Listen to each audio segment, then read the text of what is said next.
ఓం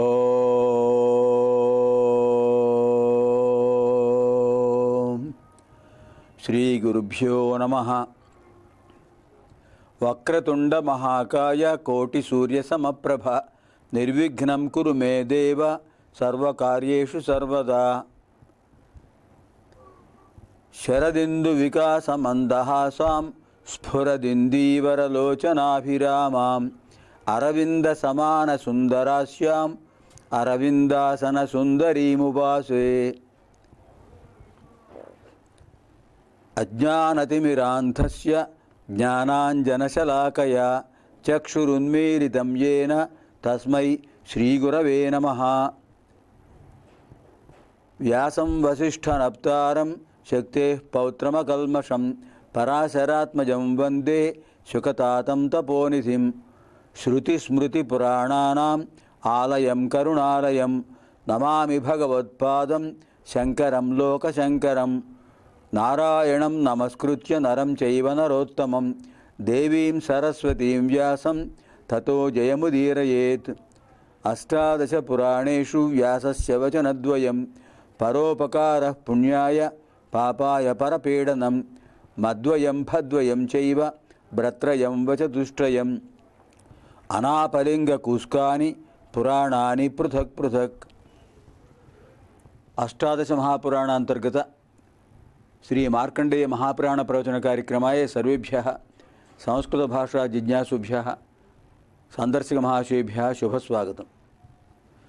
కేయూరాణి న భూషయంతి పురుషం హారా న చంద్రోజ్వలాః న స్నానం న విలేపనం న కుసుమం నాలంకృతా మూర్ధజాః. వాణ్యేకా సమలంకరోతి పురుషం యా సంస్కృతా ధార్యతే క్షీయంతేఖిలభూషణాని సతతం వాగ్భూషణం భూషణం. పఠామి సంస్కృతం నిత్యం వదామి సంస్కృతం సదా ధ్యాయామి సంస్కృతం సమ్యక్ వందే సంస్కృతమాతరం.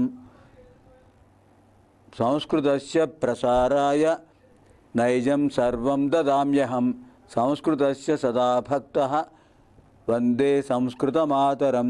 సంస్కృతస్య కృతే జీవన్ సంస్కృతస్య కృతే యజన్ ఆత్మానమాహుతం మన్యే వందే సంస్కృతమాతరం.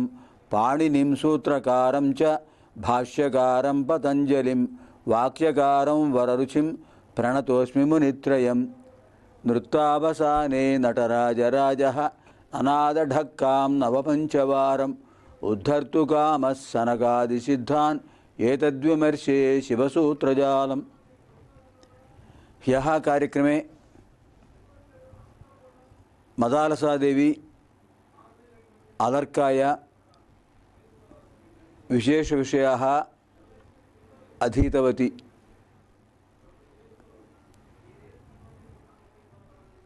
ఉపదిష్టవతి, ఉపదేశం కృతవతి. అద్య తదంతర్గతాంశాः అధ్యేతవ్యాः, తత్పరిశిష్టాంశాः. నిన్నటి రోజున మదాలసాదేవి అదర్కుడికి చెప్పినటువంటి వివిధ విషయాలు విన్నాము, అధ్యయనం చేశాం. ఇవాళ ఇంకా కొన్ని అంశాలు తల్లి చెప్పినవి అధ్యయనం చేద్దాం. ఈ మదాలసా ఉపాఖ్యానం వల్ల మనం ఎలా ప్రవర్తించాలి అనే అంశాలు ధర్మపక్షులు జైమిని మహర్షికి చెప్తున్నాయి.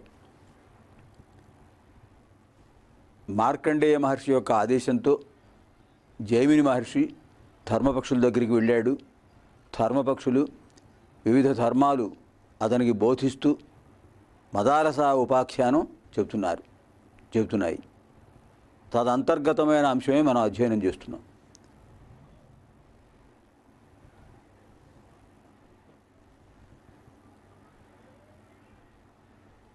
తన జీవితంలో మానవుడు సుస్థిరమైన కీర్తిని పొందాలంటే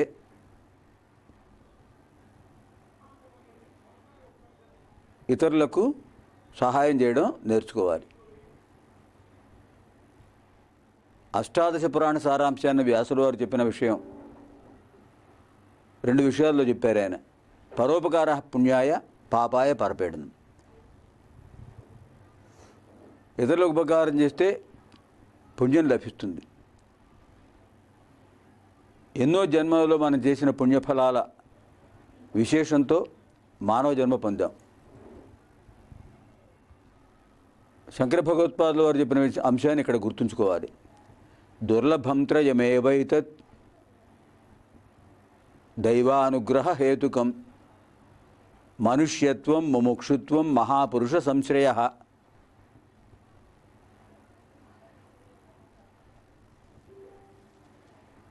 మానవుడిగా జన్మించడం, మోక్షాన్ని పొందాలి అనే కోరిక, ఆ సంకల్పం మనసులో రావటం, అందుకు తగినటువంటి మహాపురుషుణ్ణి ఆశ్రయించడం, ఈ 3 దైవానుగ్రహాన్ని కలిగిస్తాయట. దత్తాత్రేయ స్వామి అనే ఒక మహాపురుషుడి యొక్క అనుగ్రహాన్ని పొందడానికి కావలసినటువంటి సాధన సంపత్తిని మదాలసాదేవి తన కుమారుడు అదర్కుడికి కలుగజేస్తోంది.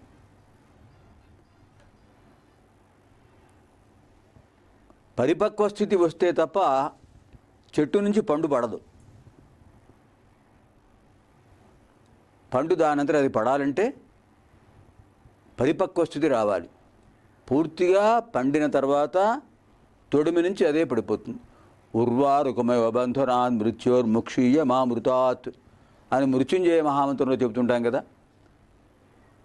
దోసపండు తన తొడిమి నుంచి, ఆ తొడిమి నుంచి దోసపండు తనంతట తానే ఎలా విడిపడుతుందో అలా ఈ అపమృత్యు అనే దోషం నుంచి ఆ పరమాత్మయే కాపాడుతాడు. ఆ అపమృత్యువు నుంచి ఆయనే దూరం చేస్తాడు. సహజ మృత్యువు వేరు, అపమృత్యువు వేరు. సహజ మృత్యువు పుణ్యలోకాన్ని కలిగిస్తుంది. అపమృత్యువు ఆత్మహత్యా దోషాన్ని, పాపఫలితాన్ని కలిగిస్తుంది. అదే కదా శంకర భగవత్పాదులు, ఆదిశంకరులు మనకి ఉపదేశించిన ఆదేశం. అనాయాసేన మరణం వినా దైన్యేన జీవనం దేహాంతే తవ సాయుజ్యం దేహి మే పార్వతీపతే. ఇది ఆయన కోసం కాదు చెప్పింది, మన కోసం. ఆయన 32వ ఏట కైలాసానికి విడిపోయాడు.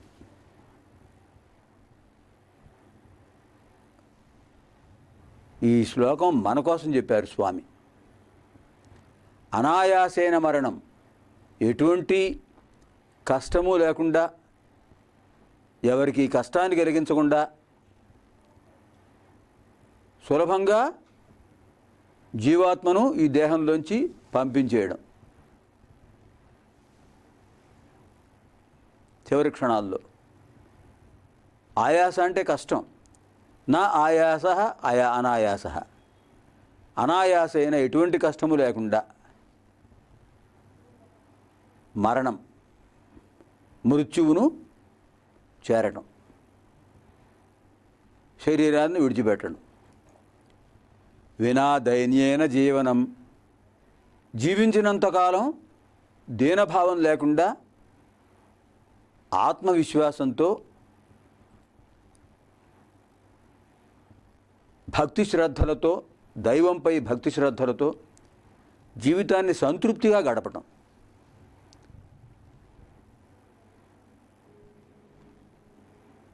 ఎటువంటి దీనస్థితి ఉండకూడదు.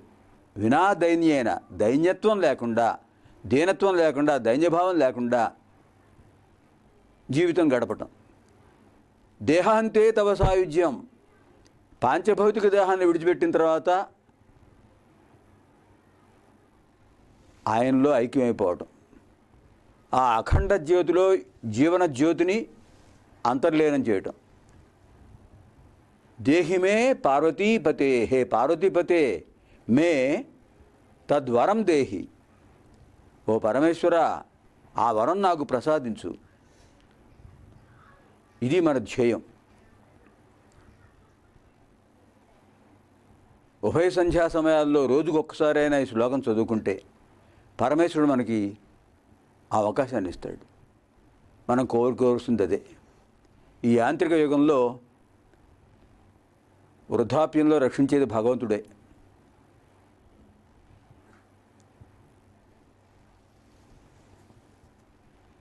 అందుచేత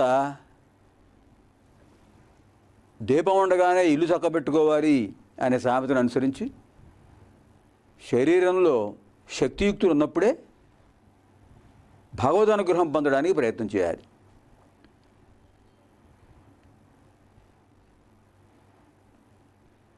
అందుకు కావలసిన సాధన సామగ్రిని దైవానుగ్రహం ద్వారానే పొందాలి. భగవంతుడిని ప్రార్థించాలి మన బుద్ధిని వికసింపచేయమని. ధియో యో నః ప్రచోదయాత్. హే భగవన్, మా బుద్ధి మంచి మార్గంలో ఉండేటట్టుగా ప్రవర్తింపచేయి. నః ధియః ప్రచోదయాత్. మా బుద్ధిని వికసింపచేయి, మా బుద్ధిని మంచి మార్గంలో గమింపచేయి, ఆ ప్రేరేపణ కలగచేయి అని ప్రార్థిస్తాం సూర్యభగవానుడిని.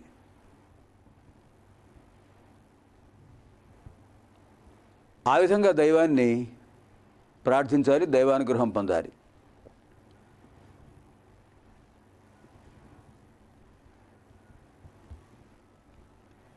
నా దేవా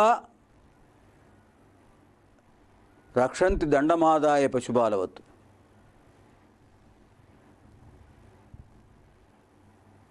యం తు రక్షితుమిచ్చంతి బుద్ధ్యా తం సంవిభజంతి తం. బుద్ధ్యా సంవిభజంతి తం. న దేవా దండమాదాయ రక్షంతి పశుపాలవత్. న దేవా దండమాదాయ రక్షంతి పశుపాలవత్. యం తు రక్షితుమిచ్చంతి బుద్ధ్యా సంవిభజంతి తం. ఇది మహాభారతం చెబుతోంది. విదురుడు చెప్పాడు ధృతరాష్ట్రుడికి. విదుర్నీతి వాక్యాలు అంటారు వీటిని. దేవాహ దండం ఆదాయ పశుపాలవత్తు న రక్షంతి. దేవతలు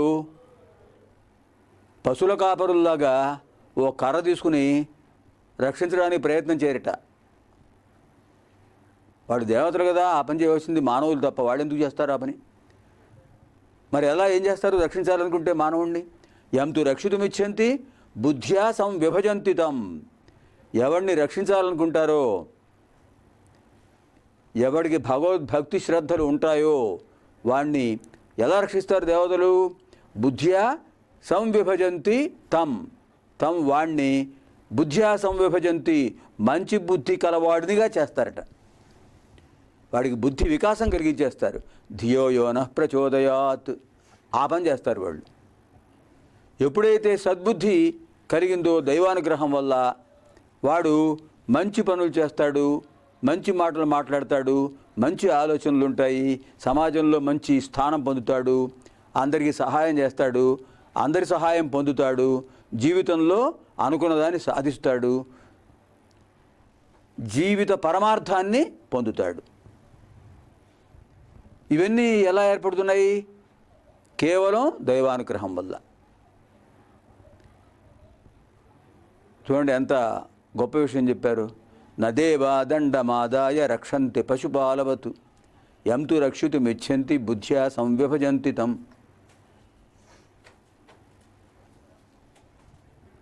ఆ విధంగా దైవానుగ్రహం పొందాలంటే ఉభయ సంధ్యా సమయాల్లోనూ దైవ ప్రార్థన చేయాలి, దీపారాధన చేయాలి. ఇంతకుముందు మత్స్య మహాపురాణ అధ్యయన కార్యక్రమంలోనూ, ఇప్పుడు జరుగుతున్న మార్కండేయ మహాపురాణ ప్రవచన కార్యక్రమంలోనూ, ప్రతి ఆదివారం వచ్చే ఋగ్వేద అధ్యయన కార్యక్రమంలోనూ పదే పదే మనం చెప్పుకున్న అంశం మళ్ళీ ఒకసారి పునఃస్మరణం చేసుకోవాలి, పునశ్చరణం చేసుకోవాలి. గోఘృతంతో దీపారాధన చేయడం వల్ల ఆయురారోగ్య భాగ్యాలు కలుగుతాయి.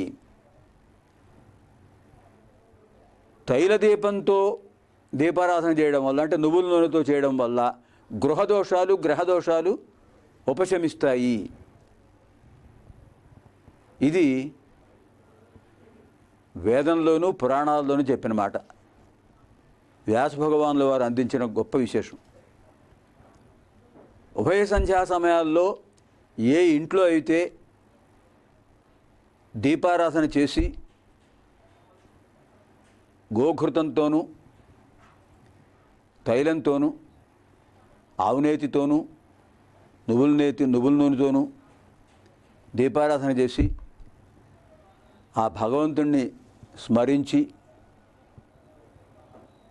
దీపం జ్యోతి పరబ్రహ్మ దీపం సర్వతమోపహం దీపేన సాధ్యతే సర్వం దీపలక్ష్మి నమోస్తుతే అని ఆ దీప జ్యోతిలో పరమాత్మను దర్శిస్తూ ఆ అఖండ జ్యోతి స్వరూపుణ్ణి ఈ జ్యోతిలో దర్శిస్తూ స్వామిని రక్షించమని ప్రార్థిస్తూ ఉంటే తప్పకుండా మనకు రక్షణ కలుగుతుంది.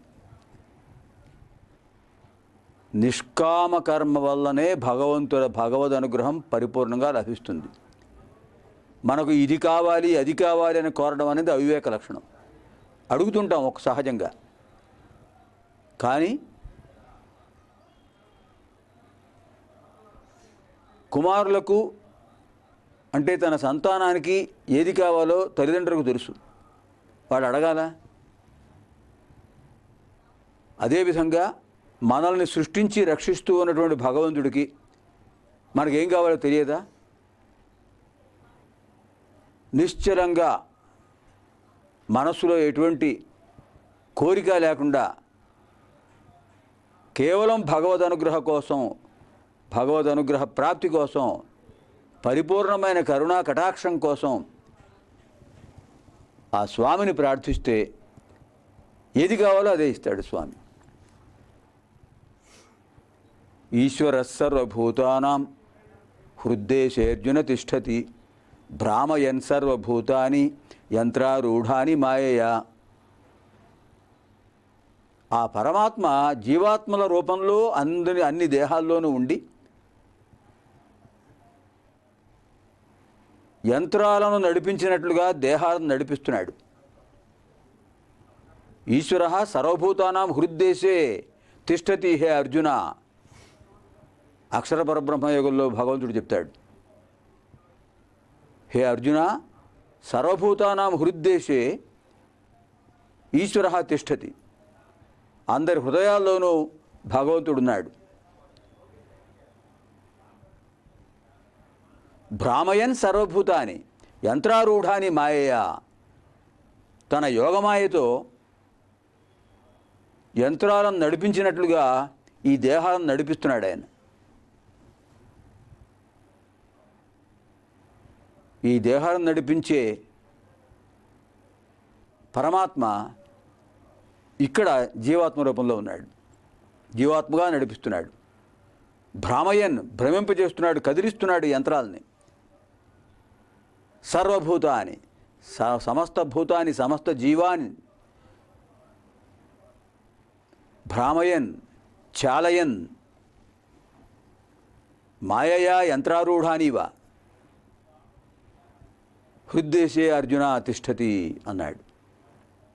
ఆ విధంగా భగవంతుడు మన హృదయాల్లో ఉండి మనకు సద్బుద్ధిని కలగజేసి మనల్ని గమనింపజేస్తున్నాడు. అంతేదే విచక్షణాజ్ఞానం కలిగిన బుద్ధి ఉపయోగిస్తుండాలి. బుద్ధి వికాసాన్ని కలిగించమని భగవంతుడిని ప్రార్థించాలి. అప్పుడు మనం మంచి మార్గంలో ప్రయాణం చేయగలం.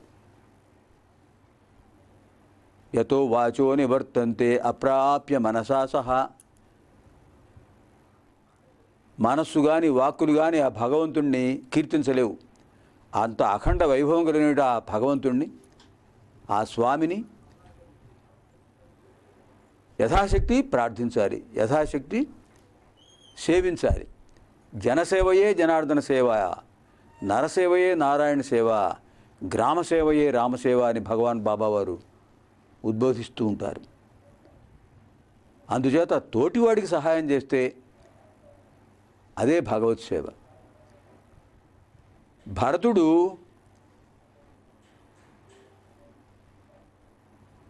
నరసేవ చేయడం ద్వారా నారాయణ సేవ చేశాడు, జనసేవ చేయడం ద్వారా జనార్దన సేవ చేశాడు. లక్ష్మణుడు సాక్షాత్తు భగవంతుడికే సేవ చేశాడు. మానవ సేవయే మాధవ సేవగా భావించి ఆ కార్యాన్ని నెరవేర్చాడు. రాజకార్యాన్ని నందిగ్రామంలో ఉంటూ పరిపాలనా భారాన్ని వహించి ప్రజల్ని సక్రమంగా పరిపాలించాడు, ప్రజలకు సేవ చేశాడు భరతుడు. మానవ సేవయే మాధవ సేవ అని నిరూపించాడు. లక్ష్మణుడికి అంతకంటే గొప్ప అవకాశం చిక్కింది. సాక్షాత్తు భగవంతుడినే సేవించాడు. అటువంటి సేవా భావం వల్ల మనం భగవంతుడికి దగ్గర అవుతాం.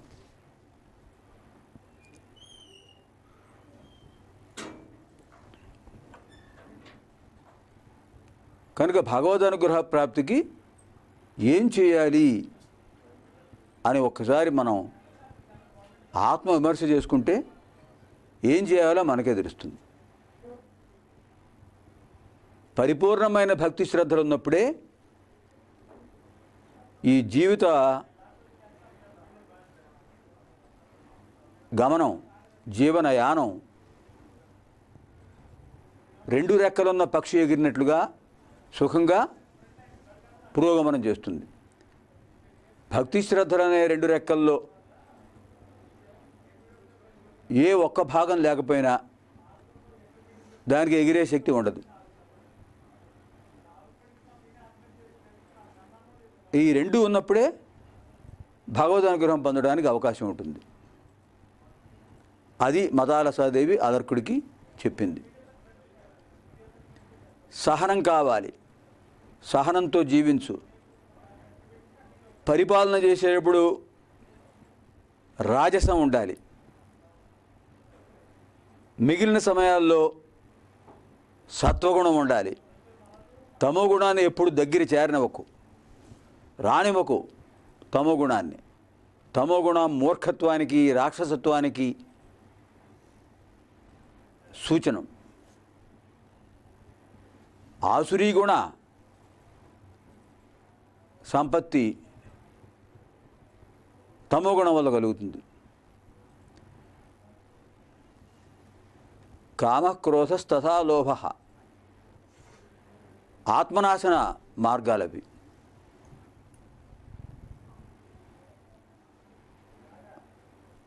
ఆ మూడిటిని విడిచిపెడితే తప్పకుండా భగవద్ అనుగ్రహం లభిస్తుంది.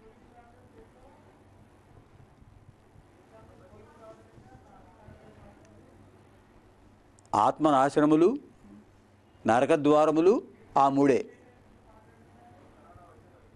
కామక్రోధస్తథా లోభ తస్మాదేతత్రయం త్యజేత్. దైవాసుర సంపద్ విభాగ యోగంలో శ్రీకృష్ణ పరమాత్మ చెప్తాడు, కామక్రోధస్తథా లోభస్తస్మాదేతత్రయం త్యజేత్. కామము కోరిక, క్రోధ కోపము, లోభ ఆశ, ఈ మూడే మానవుణ్ణి అధఃపతనం చేసేవి, నరకానికి పంపించేవి. ఈ మూడే. ఆ మూడింటిని విడిచిపెడితే మానవుడు తప్పకుండా సాయుజ్య ప్రాప్తి పొందుతాడు. ఆ స్థానం పొందాలి. యజ్ఞాత్వా నేహ భూయోన్యత్ జ్ఞాతవ్యమవశిష్యతే తదేవ ఆత్మజ్ఞానం. యజ్ఞాత్వా నేహ భూయోన్యత్ యజ్ఞాత్వా నేహ భూయోన్యత్ జ్ఞాతవ్యమవశిష్యతే. ఏది తెలుసుకుంటే ఇంకా తెలుసుకోవలసినది ఉండదో. యజ్ఞాత్వా నా ఇహ జ్ఞాతవ్యం అన్యత్ నాస్తి, జ్ఞాతవ్యం నా అవశిష్యతే.